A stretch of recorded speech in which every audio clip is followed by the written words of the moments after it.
Bonsoir à tous et à toutes. Non, mais déjà plusieurs choses. Moi c'est la première fois que je voyais ce film. On se rappelle déjà à quel point en fait les Gilets jaunes c'était chaud hein, quand même.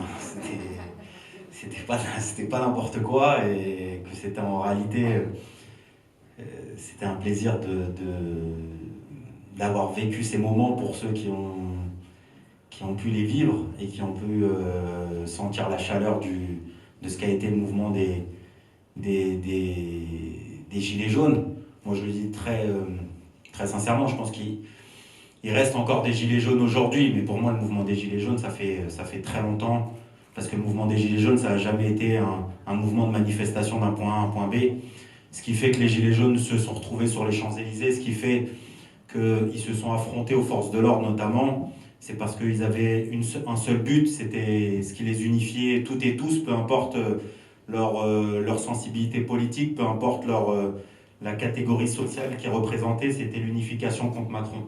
C'était Macron démission et on vient de chercher chez toi, et notamment le chemin le plus court, c'était de passer par les Champs-Élysées pour aller à l'Élysée. Si vous vous rappelez bien, même le 17 novembre, à 18h, ils arrivent quasiment bien en bas en fait, de la Concorde, et c'est à ce moment-là en fait que le gouvernement il s'est rendu compte que c'était pas en fait le carnaval des ronds-points, mais qu'en réalité c'était des gens qui commençaient à montrer une certaine détermination. Après, je pense que, comme disait Almami, le film il existe, et on doit se satisfaire nous aussi du fait que les gens aillent le voir, que ça soit un film qui soit plébiscité, parce que ça permet de remontrer aussi ces images-là. Moi, personnellement, il y a plusieurs fois où je baissais la tête parce que c'est violent. Et en même temps, il y a un truc au fond de ma tête où je me dis, t'imagines quand même ce qu'ils font dans les cages d'escalier, si ce qu'ils font, ils sont capables d'insulter impunément des journalistes, de gazer, de matraquer les gens, alors qu'il y a des dizaines de milliers de smartphones qui sont braqués sur eux à tout moment. Imagine ce qu'ils doivent faire à 3h du matin dans une cage d'escalier, ou qu'est-ce qu'ils doivent faire à des petits jeunes qui sortent du RER en sortant du boulot ou en sortant de la fac ou quoi que ce soit. Et ça, c'est une réalité qui malheureusement n'est pas visible, et je ne vais pas m'étendre plus là-dessus, mais je pense qu'on est tous d'accord aussi bien dans cette tribune que dans la salle, que les quartiers populaires ont toujours été un laboratoire. Et il faut savoir que les VBRG, là, les fameux tanks qu'on a vus sur les Champs-Élysées, la première fois qu'ils sont sortis dans le territoire français, c'était en 2005, pendant les révoltes des banlieues. Donc, et le flashball, il a été expérimenté en premier lieu dans les banlieues. C'est les banlieusards qui servent d'expérience, et on voit à quel point, je vais dire, j'ai pas envie de choquer, parce que je suis attristé de voir que des mutilés ont perdu, des personnes ont été mutilées, ont perdu des mains et autres. Mais vraiment, pas pour mettre en opposition, mais pour moi, la scène de Mantes-la-Jolie est d'une violence sans nom. Parce qu'en même temps, tu as aussi cette musique au fond de ta tête qui, tu te dis, jamais de la vie, ils auraient mis des lycéens du lycée Henri IV à genoux par terre pendant 3h30 à les regarder comme ça, quoi. Tu le sais, et du coup, t'as même limite même pas envie de le savoir, en fait. T'as envie d'être encore parfois un enfant ou être innocent et dire, mais non, c'est pas possible quand même. On fait pas ça simplement parce que c'est des jeunes noirs et des jeunes arabes du 78 à Mantes-la-Jolie, et que peut-être ils se sont mal comportés. Non, la réalité, c'est que tu la vois. Maintenant, je pense que le film, il prend la partie des violences policières, mais moi, je me rappelle, au tout début, le mouvement des Gilets jaunes, ils étaient pro-police. Hein. Ils étaient pro-police, en réalité. Hein. Pas tous, parce qu'il y avait des gens très à gauche déjà, mais si vous vous souvenez bien, il y avait les histoires de faire des manifestations de PV, de ne pas mettre des PV. On entendait la police avec nous, la police avec nous. Dès que les mecs, ils enlevaient leur casque, les gars, c'était comme s'il y avait la Coupe du Monde. Waouh, il a enlevé son casque, viens avec nous, et on te fait un câlin, etc. Et la réalité, c'est que la lutte de classe a repris son chemin, et je trouve que c'est un peu une des limites. C'est-à-dire qu'on pointe des choses du doigt, on pointe des responsabilités, mais on ne pointe pas le fond de l'affaire et toute cette affaire des Gilets jaunes et toute cette violence policière et tous ces mutilés, en réalité, ils représentent quelque chose. Quand il parle de l'ordre, à un moment donné, Ludivine Bantini, elle dit quel ordre, et on n'entend pas et elle dit pas. La réalité, c'est que l'ordre qu'ils défendent, c'est un ordre bourgeois. C'est un ordre bourgeois, tout simplement. Ni plus ni moins. Moi, il y a une citation que j'aime bien de Lénine, qui est dans l'État et la Révolution, qui est un livre central. Lénine, il dit, il y a deux institutions coercitives et centrales pour le maintien de l'État bourgeois. Il dit la première, c'est l'institution policière, et la deuxième, c'est l'institution carcérale. Il dit, sans ces deux institutions, l'État bourgeois ne tient sur rien du tout. Et la réalité, c'est que moi, je donne cet exemple. J'ai dit, imaginez une seule seconde s'il n'y a pas de flics.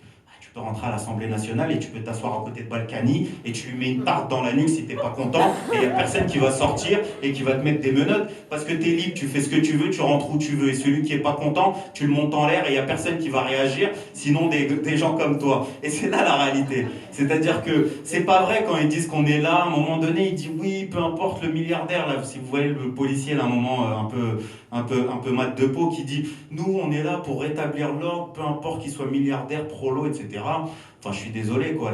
Déjà, les milliardaires, ils n'ont pas besoin d'aller caillasser des vitrines parce que les vitrines, généralement, elles leur appartiennent. Et en plus de ça, il n'y a pas de nécessité parce que tout ce qu'ils font, mais même quand ils le font, ils sont toujours blanchis et toujours défendus dans les plateaux télé. Quand Polanski, ce pédophile, il viole une gamine de 13 ans, on dit à quel point il est fantastique. Quand Balkany, truande, on dit mais vous vous rendez compte à quel point c'est un maire fantastique. Enfin, c'est ça la réalité, c'est-à-dire qu'ils seront toujours défendus par l'ensemble de leur corporation, et notamment ils savent que le pouvoir bourgeois, il est là pour être protégé par la police. C'est pour ça que tu peux être blanc, tu peux être noir, tu peux être arabe, tu peux être ce que tu veux, le moment, et c'est là où nos amis, on va dire, de cette France périurbaine, ces petits indépendants, cette petite aide-soignante qui n'arrive pas à finir les fins de mois, etc., elle a mis un pied dans la lutte de classe. Elle a commencé à dire, moi j'arrête de vivre que de mon salaire et des difficultés et de me restreindre et je vais commencer à sortir. Et le moment où tu commences à sortir, et ça leur coûte. Et ça leur coûte, franchement. Moi je le dis très sincèrement, enfin de réprimer de cette manière-là, ça leur coûte parce qu'ils se mettent à nu. Parce qu'ils te montrent qui ils sont. Ils te montrent qu'en dernière instance, la démocratie et l'humanité, etc., ils en ont que faire. Et l'avantage, c'est qu'on a été tous marqués au fer rouge. La personne qui a perdu son œil, sa main, n'est pas seule à avoir été marquée au fer rouge. On a été toutes et tous marqués au fer rouge. Et je pense que la question des violences policières, elle a été, pour une fois, visibilisée à large échelle avec le mouvement des Gilets jaunes. Et je pense que ce qu'a fait le comité Adama, que ce soit les démonstrations au mois de juin, où il y a eu plus de 150 000 personnes le 13, place de la République, avec des jeunes, des quartiers populaires, mais pas que, aussi des jeunes blancs, parisiens, militants et autres, on a démontré aujourd'hui que la question des violences policières, elle n'est plus contestable. Parce que pendant des années, on contestait ça. Et même nous, ils nous ont forcés à penser que c'était que des bavures, que c'était des brebis galeuses, qu'il fallait regarder les gendarmes à Saint-Tropez. Parce que c'est ça, le bon flic, il est sympa. C'est les flics qui sont devant tous les feux rouges qui font traverser les mamies. Moi, j'en ai jamais vu de ma vie des flics qui font traverser les mamies, mais c'est toujours... Vous savez, c'est quand tu attaques le patronat, on parle toujours du petit boulanger qui se réveille à 3h du matin. Mais le problème, il n'est pas là. On n'est pas en train de dire qu'il n'y a pas un mec qui porte un costume de flic et qui serait pas un mec sympa avec qui tu boufferais une pizza. C'est pas ça qu'on est en train de dire. On est en train de parler de tout un corps, de toute une institution qui, lorsqu'on va leur dire tu fais ça, ils vont le faire. Lorsqu'on va leur dire tu soulèves les piquets de grève de Grand Puy, de la RATP et autres, tu vas le faire, ils vont le faire. Lorsqu'on va te dire tu courses un jeune noir à Beaumont-sur-Oise, ils vont le faire. Lorsqu'on va leur dire tu empêches une manifestation, ils vont le faire. Et c'est ça ce qu'on est en train de dénoncer. C'est-à-dire que l'avantage, et je pense que le point positif de tout ça, c'est que d'une part, je pense que moi, c'était ce que je m'étais dit. Je me suis dit, putain, quand même, les Gilets jaunes, c'était mieux que le Covid. Et je pense même que les petits commerçants, en vérité, quand ils voient ce que le Covid leur a mis dans la gueule, ils se disent, putain, en vérité, les Gilets jaunes, c'était plus sympa. Il y avait des vitrines à changer, mais au moins, on avait des Yankees entre le lundi et le vendredi. Là, il n'y a plus de clients du lundi au dimanche et il n'y a plus rien à faire. Donc, et même maintenant, c'est le gouvernement qui leur fait plus mal avec avec les coûts financiers et autres. Mais je pense, chers camarades, on est dans une période qui est assez incroyable. et à tous les niveaux, bonnes comme mauvaises. Mais je pense que cette crise du Covid-19, en tout cas, moi je dis c'est un accélérateur à particules, c'est un ravivicateur de lutte de classe. Il y a peut-être une atonie dans l'atmosphère, on se dit c'est un peu bizarre, pourquoi les gens ne bougent pas trop, etc. On a eu un peu d'espoir quand on a vu au mois de juin les mobilisations autour de George Floyd, etc.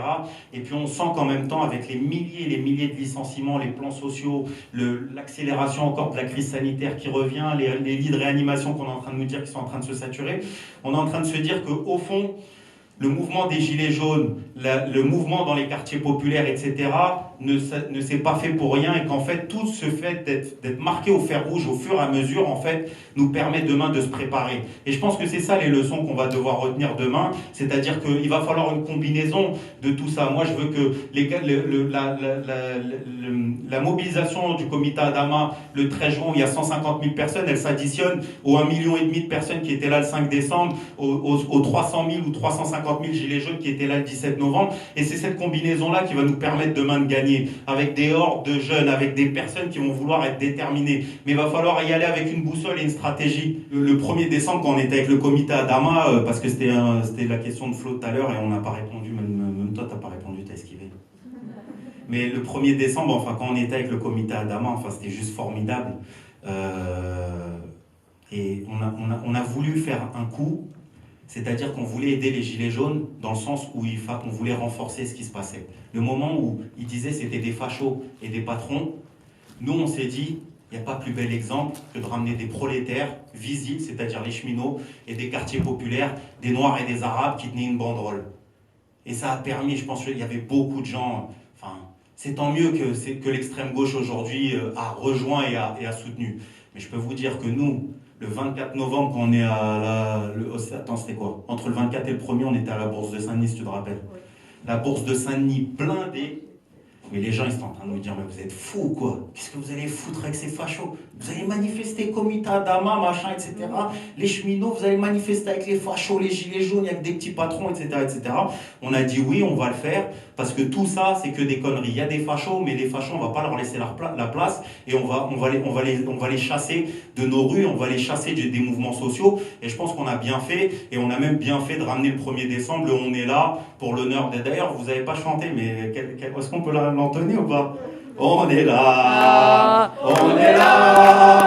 même si Macron ne veut pas, nous on est là, pour l'honneur des travailleurs et pour un monde meilleur, même si Macron ne veut pas, nous on est là. Elle manquait dans le film, hein, n'empêche, on l'a pas entendu. Et on était fiers, le 1er décembre, on chantait cette chanson, et puis de voir que maintenant les Gilets jaunes, ils l'ont pris. Et voilà, on n'était rien, on était des jeunes de Beaumont-sur-Oise, des quartiers populaires, des cheminots. Et si au moins on a pu impacter dans ce sens-là, dans la question de dire, voilà, oubliez pas les gens des quartiers. Et je pense que celui qui l'a rendu le mieux, c'était Maxime Nicole, quand il est venu à Beaumont-sur-Oise. Et il a dit, pardon, excusez-nous parce qu'on savait pas. Et je pense que ça nous suffit. Voilà.